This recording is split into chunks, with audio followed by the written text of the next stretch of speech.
कागल नगर परिषदेच्या माध्यमातून 9,76,000 रुपये दिव्यांग निधीचं वितरण करण्यात आलंय।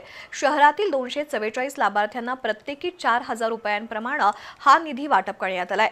नगरपालिकेचे मुख्याधिकारी अजय पाटणकर यांच्या हस्ते काही लाभार्थ्यांना धनादेशाचं वितरण करण्यात आलं। कागल नगर परिषदेनं शहरातील दिव्यांगांसाठी सन 2024-25च्या अंदाजपत्रकात 9 लाख रुपयांची तरतूद केली होती। महसूल उत्पन्नाच्या 5% रक्कम दिव्यांग लाभार्थ्यांवर खर्च केली जाते। ज्या व्यक्ती 40%पेक्षा अधिक अपंग आहेत तसंच जिल्हा शल्य चिकित्सकांचं UDID कार्ड प्राप्त केले अशा शहरातील दिव्यांग लाभार्थ्यांना वैद्यकीय उपचार, उदरनिर्वाह, व्यवसाय आणि साहित्य खरेदीसाठी हा निधी लाभार्थ्यांच्या बँक खात्यावर जमा केला जातो। सन 2024-25 या आर्थिक वर्षात पालिकेनं शहरातील 244 लाभार्थ्यांना प्रत्येकी 4,000 रुपयांप्रमाणे 9,76,000 रुपयांचं वाटप केलंय।